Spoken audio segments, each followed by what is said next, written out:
The Big Bad Wolf is back at Busch Gardens, but what's the experience like? What row is the best? Is there enough theming? To answer all of these questions, we'll have to back up a little ways. Williamsburg, 1984. After many contracting issues and opening delays, the Old Country debuts their next major roller coaster on July 1st, where riders would be positioned under the track. The Big Bad Wolf was the first revised version of Arrow's suspended coaster design following the massive failure of the Bat at Kings Island. This coaster featured swinging trains, a village riders would rampage through, and an iconic 80-foot drop in violent turns straight over the Rhine River. After 25 years of service, the owners of Busch Gardens, Anheuser-Busch InBev, closed the beloved attraction before selling to Busch Entertainment Corporation to SeaWorld. 2012 saw the replacement of Big Bad Wolf with a multi-launch indoor-outdoor coaster known as Verbolten that attributed homage to its direct predecessor in many different ways. And so, one decade passed, and Verbolten was perceived as the closest anyone would ever get to Big Bad Wolf returning to Busch Gardens. But in December of 2023, all of that changed when plans for a family-averted roller coaster, supposedly from Swiss manufacturer B&M, were leaked by BGW fans. And in June 2024, that was essentially confirmed when land clearing for a new expansion on the former site of Drachenfire had officially commenced. Fast forwarding a little bit, the ride opened to members on May 16th and to the public on May 23rd. I got to ride it during member previews on May 16th and May 18th. So without further ado, let's start with the entrance portal. Your experience starts on the left side of Fest House, where you will find this incredible entrance sign with a high-definition wolf prop overarching it made entirely out of wood. This woodwork is very well done, and it is only a prelude to the larger entrance sign still to come.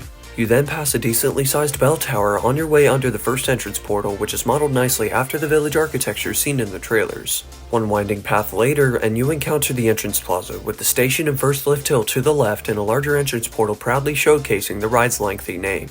And this brings me to the queue, which is quite perplexing. The queue spans from the entrance side through a singular roundabout and up a shaded bridgeway into the station.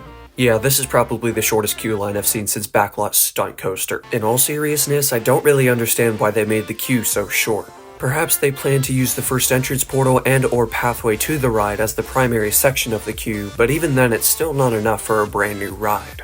Although, given its location and solid capacity, it probably won't draw many guests after its first few seasons of operation anyway.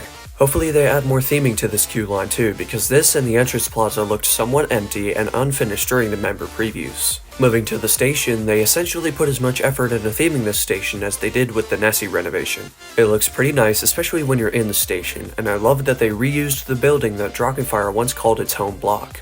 Also, I really appreciated the murals on the walls, and the spiel voice in the station dons a slightly inaccurate but themed German accent and doesn't sound like a predator this time, which is good. Sorry, I had something stuck in my throat there, that was weird. So now we finally get to what you all clicked on this video to learn more about. How does the Wolf's Revenge ride? The bell sounds as you roll out of the station into a right-hand turn, and this brings me to a large part of the experience, the onboard audio. Similar to the Nessie renovation in 2024, there is a story to tell, and this is primarily told through the trailers and audio.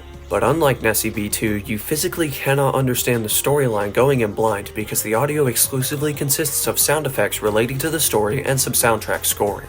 This is both advantageous yet problematic at the same time, as people who have not seen the trailers or don't know about the storyline are completely oblivious to the symbol of the bell or what the story is even about. For those who don't know, here's a quick summary. The villagers of a Bavarian village enter an era of peace after darkness coveted their town with disappearances due to a mysterious creature with piercing orange eyes. Years pass, and the warnings of the bell that once haunted villagers now lay obsolete and forgotten. That is, until now, as the Big Bad Wolf is set to take its revenge. From there, I'm guessing by the intense music of the first 3/4 of the ride contrasting with the cheery music at the end of the ride indicates that the rider involvement consists of escaping the wolf's wrath. However, that's just my educated guess. Anyways, you ascend the short but agile first lift hill, which does not take long to traverse at all. You absolutely fly up both lift hills on this ride, unlike the original. Following your ascent, you dip down a steep but family-friendly first drop. This applies to the rest of the elements I will discuss, which makes sense because, well, this is a family coaster. The drop is quite minimized in the front row, but you do get some solid whip in the back before pulling a surprising amount of forces on the valley. You then hop over the former Drachenfire maintenance bay into a fun little twisted double down. Don't expect any flutter or ejector airtime, especially not in the front, but you do get some slight weightlessness further back. Riders in the back row then encounter another relatively forceful valley before swooping over the railroad. There are a couple interactions between the wolf train and the train, and I love both of them. They make for some great shots on railway and an awesome near-miss element on the ride that I have yet to experience. And now you swoop through a couple more winding turns as you enter the village. You encounter a 270-degree helix that circles a well, U-turns around the inside of the village, and swoops over the church building before roaring past a horse stable that contains a reference to the coaster that was there before this one. These 10 seconds of the ride are most certainly the highlight. The visuals in the front row, the exhilarating rapid-fire near-miss elements, and the haunting growls of the wolf from the onboard audio all the while are amazing touches that cooperatively create a full experience and not just a good layout. And if that wasn't enough, this is by far the most forceful part of the ride in the back row. While this is a family coaster, don't underestimate the positive G's on some parts of this ride. It may not be on the level of Alpengeist, but it's nothing but a whole lot of punchy fun. Next, you pierce the midpoint of the village gates a second time before flying up the second lift hill in the front rows. Great, now we have 2 coasters that do this exact thing in the park. Like seriously, is this intentional? Because it feels like it is. Moving on, as you slowly approach the crest of the second lift, you can hear the intense music reach a crescendo before a poignant bell sounds in the onboard audio. This is by far one of my favorite moments on the ride, and it really stood out to me the first time I rode. The drop off the second lift isn't as good as the more twisted and forceful drop off the first lift hill, but it does swoop over another drawn out, sustained wave turn thingy. No airtime though, just some more laterals. Finally, you traverse some more winding turns while flying past what seems to be a village picnic area before hitting the brakes as the celebratory village music sounds and you return to the home block. Overall, the Big Bad Wolf 2.0 is a heap of fun that is accessible to almost anyone, and it perfectly fits in the family coaster gap that was left behind after the closure of its predecessor. I would highly recommend riding this coaster anytime you go to Busch Gardens, so long as the line isn't too bad. The forcefully fun layout, village interactions, and onboard audio all contribute to a solid ride that asserts the true meaning of what a coaster should be, a fully themed experience that still manages to bring some speciality to the layout and elements, a 3-dimensional ride if you will. While the village is at least 4 times smaller than that of the original, and there's no drop over the Rhine River or swinging trains, The Wolf's Revenge places its own unique and interesting twist on the Big Bad Wolf story. And for its lack of fullness in some segments, they have planted trees around the ride area, so this ride will technically improve more and more as the trees slowly conceal the vision of what element comes next, just like the original Big Bad Wolf. So before wrapping this up, there's one final development regarding this ride that some people may be wondering about.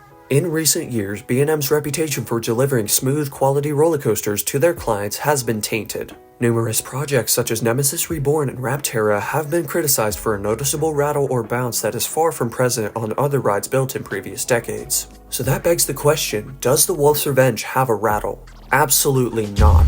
This ride is smooth as glass no matter where you're sitting, but especially in the front rows where you don't pull as many forces. So if you are paranoid about any rattle, which you shouldn't be, go in the front row for your first ride.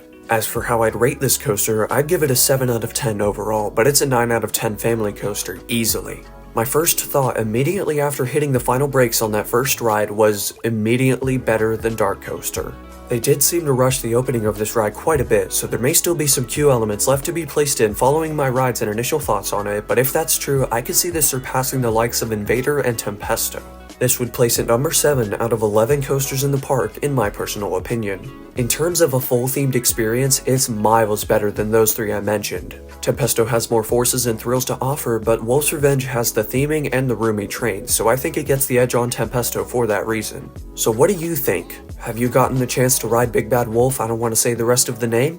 What are your thoughts on this new family coaster? If you haven't ridden it, will you be heading to Busch Gardens to give it a shot? Signing off for now, this has been Storm, and I'll see you coaster lovers next time.